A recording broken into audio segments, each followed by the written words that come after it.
And fall back. We're going to do a warm-up called ride the bike. Ride the bike. You're going to drift forward, 2 bounces forward, 2 bounces back. You're going to keep a center post between your feet.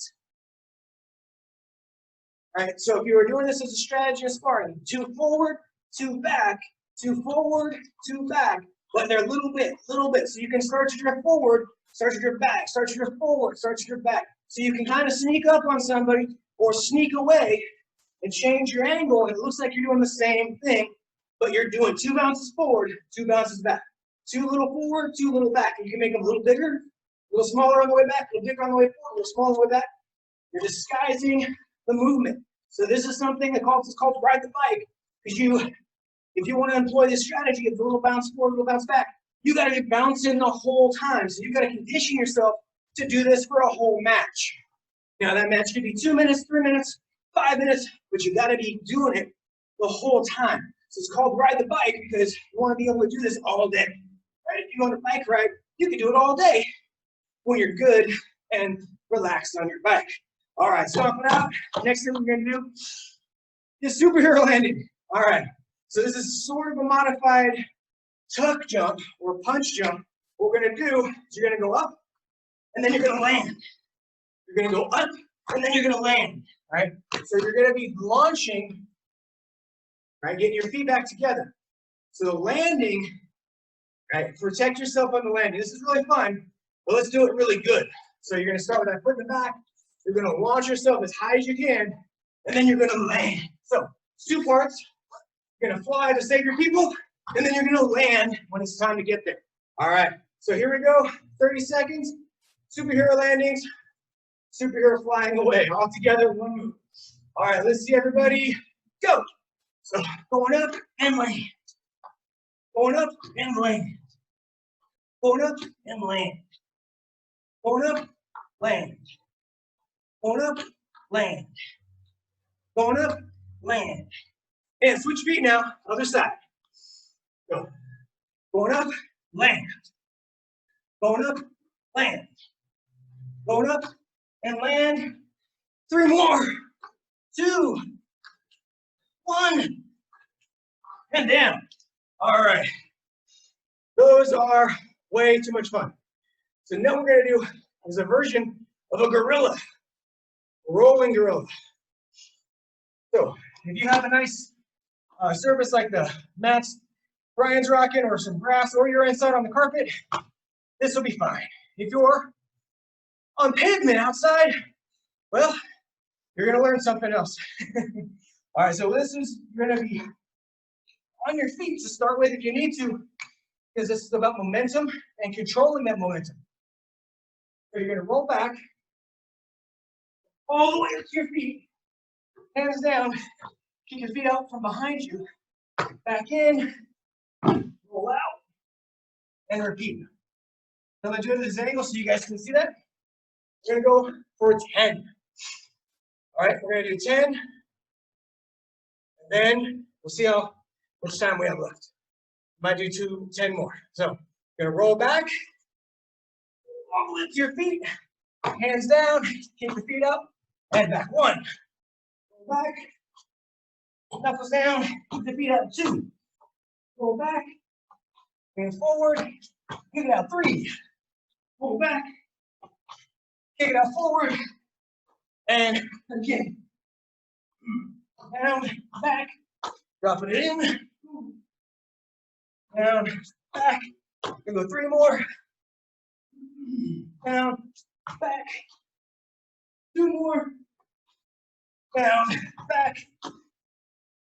3 more. Or 1 more. That is down, back. We're on 1 more. Down and back.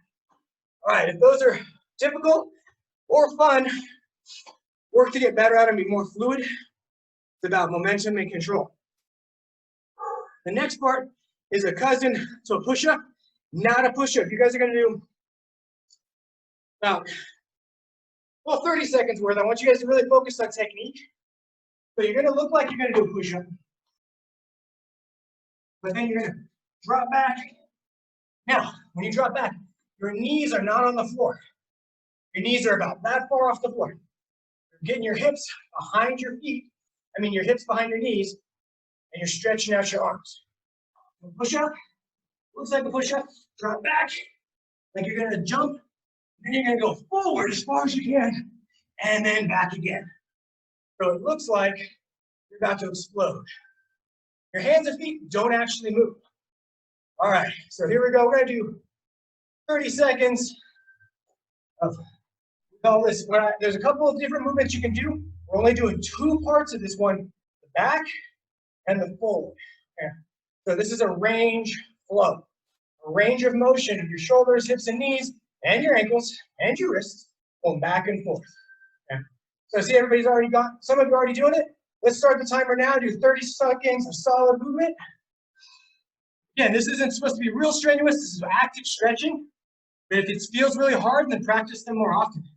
All right, here we go. Back, forward, all the way back, all the way forward, all the way back, all the way forward, back, all the way forward, all the way back, all the way forward. 10 seconds remaining. All the way back, all the way forward, all the way back, all the way forward. We go 5 seconds. All the way back, all the way forward, and on your feet. All right. So if you guys have a pad holder, Wave Master, someone holding a pillow, a tree that's offended you somehow, here you go. Okay. So we're going to work number 2 round kick. We're going to do is level 1, above the belt, below the elbow, for 10. So here we go. If you're sharing a Wave Master, having an off rhythm is really useful. So when one person's kicking, the other person's kicking. So first round, we're gonna go for 10. I'm gonna count down from 10. And here we go. Biggie.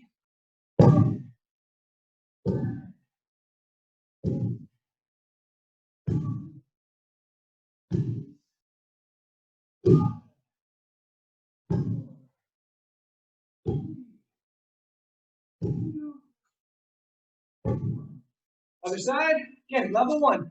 Lower than your guarding elbow, but above your belt. 10. 9.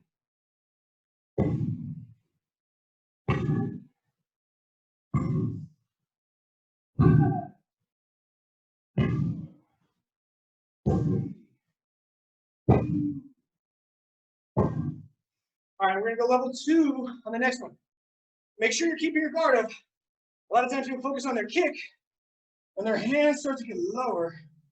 And, well, it's a bad habit, right? So we're gonna make sure we're going level 2, chest level. 1, go. 1.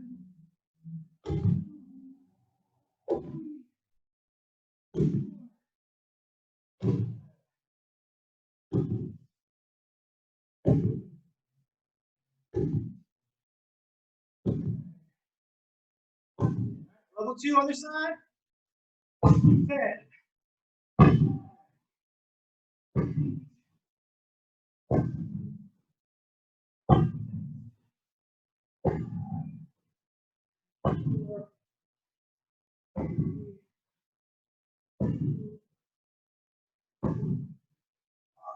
Now, let's talk about knife hands for a moment.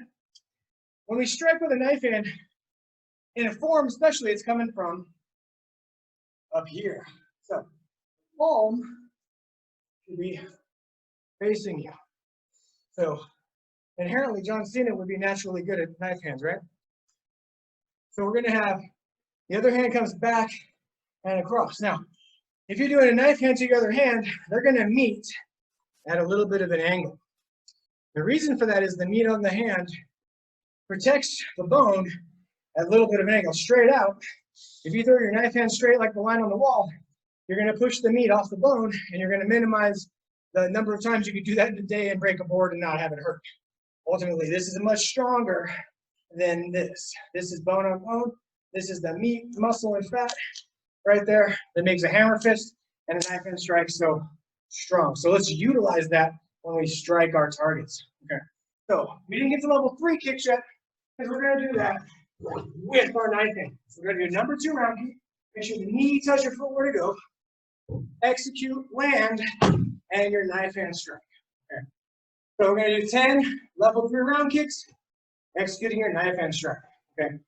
The left foot first, as usual, if that's your non-dominant side, and knife hands with level 3 round kicks. And here we go, going for 10. Begin.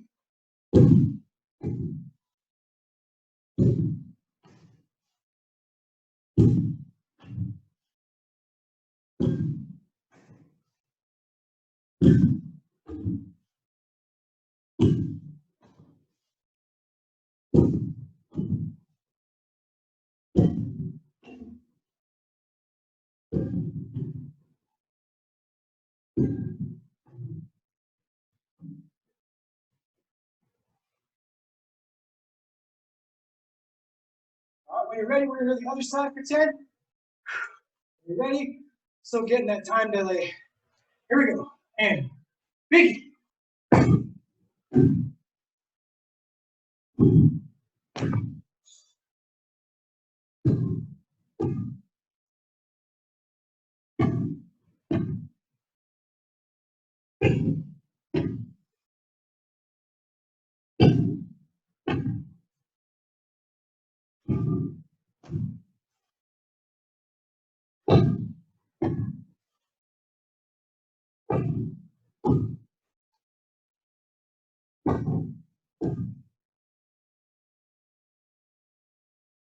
Anyone else lose track when they think one wasn't good enough, they want to do it again, and then they forget what number they were on?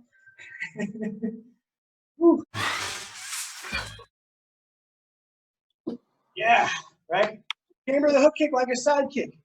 What does that mean? It means hip, heel, and a straight line.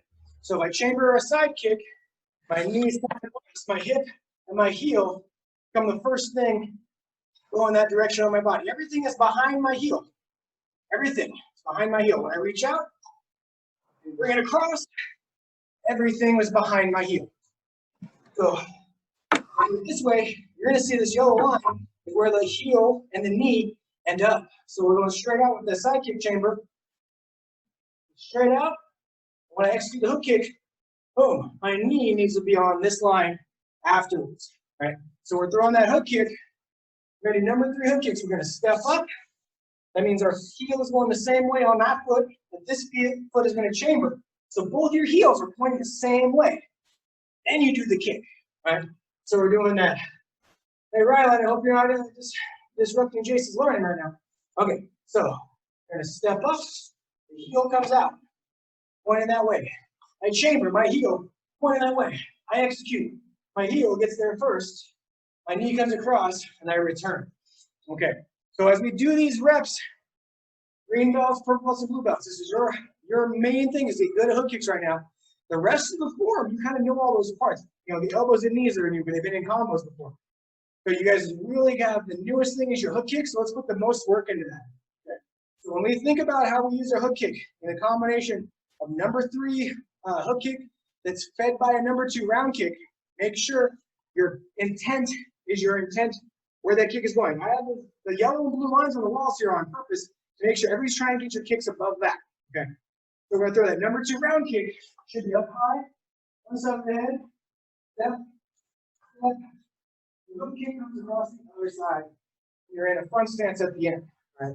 So what we're going to do is about 10 on each side. If you have a pad to kick, you want to make sure when you step up, you're not too far, too deep, and it's effective. So if you have a kicker, you can use your heel. If you have a target that's just like a post in your yard or a tree, probably not the best idea to blast that with your heel. But the bottom of your foot can do a nice controlled slap.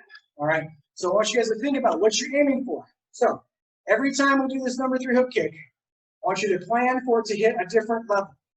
You're just kicking the air, pick a target on the wall or whatever across from you like a fence. Make sure you're passing that with your foot. So you're going to have your hands are up. You're going to step up, bring it across. All right, so that was level 3. So count it down. So 3, 2, 1. 3, 2, 1. 3, 2, 1. Okay? 3, 2, 1. Right? And 3, 2, 1. All right. All right, where's your guard, guys? Got those hands up? Your kick doesn't work. They're cruising for your head. All right, we're going to switch sides. Ready? 3, 2, and 1. And 3, 2. Oh, that was 3. 1. There we go. 3, 2, 1. 3, 2, 1. 3, 2, 1. One more time. 3, 2, 1. All right. Now, when we land this in the form, there's a reverse punch on the landing with a front stance. Now, this is the most important part to really put your mind behind, because everyone tends to just land in a straight line. We want to make sure that our hip is executing that complete hook kick, giving us our front stance reverse punch.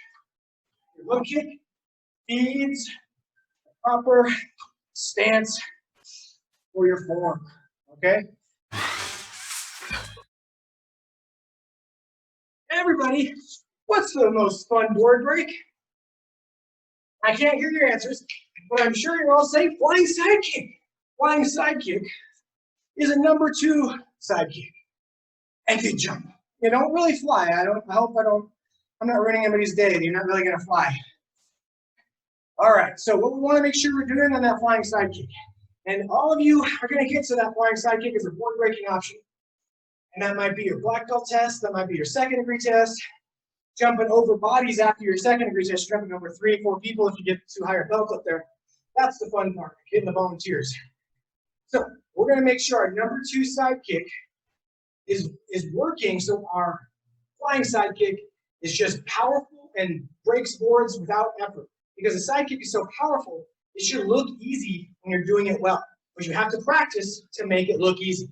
Right? So your objective, always make it look easy. If someone sees you do something, oh, that doesn't look so hard, say thank you, because you made it look easy because you did the hard work. Right? Remember that. Remember? So now, we're gonna make sure we pull that foot up, pull that side kick straight out. So that straight line from your hip is all the power you need to break the board. So we're in our back stance. We're gonna do no stepping. In the form, you get to take a step. But to make yourself really strong at this, no step. The drill is this. Pull the foot up, hop, kick when you get there. Round 2 is the same time you're in the air, you go the kick. Now, we talked about the hook kick, we talked about heel, hip, and a straight line, heel, hip, and tuck on the flying side kick. Take the foot up, right? When you hop on this foot, you tuck it up. That tuck is what gives your hip that extra turn when you throw the kick. Tuck. Now, why is the tuck is important on a flying side kick as turning the heel? Because when you turn that hip to tuck, it lines your hips up. It'd be like doing a side kick and not turning this foot to kick that way. When you tuck, you bring that knee out and your heel in, and it turns the hip the same way turning these toes do. So, you want to break down the pieces and make sure every piece is solid technique. And also, you don't want to beat up your joints doing this all full speed right away. So we're going to pull our knee up, right? Hop, kick, and return. So we want to maintain quality kicking technique the whole time. If you don't have a good side kick, why it doesn't matter if you jump through the air, right? You want to make sure, I'm using this line from the floor to keep myself honest about it. I want to make sure that every time I do this, I'm getting better at it. My kick's going where I want. My chamber is in control. I hop, I land with a supple knee, supple ankle, I can throw my kick, okay? Take another element away. Just do a hop, and just make sure you're keeping your chamber as deep as you can, okay? So we want to build up that landing gear, the strength to fly over a couple of people, land, and be strong in the landing. Because of shoes and modern conveniences, our ankles and feet, almost every human on the planet that grew up wearing shoes are weaker than they should be. Training barefoot makes up for it a little bit, but don't take that for granted. Take the extra steps to improve all the different elements, right? So when we do chamber, hop, and kick. There we go. Now, the next step of that is to take the step, put the step into it, and jump at the same time your heel is out. So not pausing, but jumping all the way. You don't have to throw the kick with the step. You can take the step, chamber, and hop with your chamber out. So taking away the pause, right? So each of these levels can be done by itself. I wouldn't say spend like an hour doing it, but 15, 20 minutes of this is going to really add to your conditioning if you're feeling cramps in your feet or weakness. So when you step in for that flying side kick, for the build-up, now this is going to be in almost every form of the flying side kick, you get the step. Now that changes. Once you throw the step in there, you have momentum. Now that's why we want to condition our ankles. We're not just jumping in the air using our body weight, but there's the momentum of travel. So we want to be strong and not hurt ourselves when we do that. So when the kick can be secondary to getting the landing down. Step. And then the kick we want to focus on at the top of the jump. The homework this week is to do your form from 2 camera angles, unless you have a photographer, following you around and giving us all the views. I like it from 2 different angles, straight on, and from one side or the other. Each form should be 30 to 45 seconds. You're not doing a Blackfoot form. If your form is taking longer than 45 seconds, maybe practice them all before you videotape yourself. It shouldn't take that long. It should be just like a nice brisk speed. If it's taking less than 30 seconds, okay, slow down.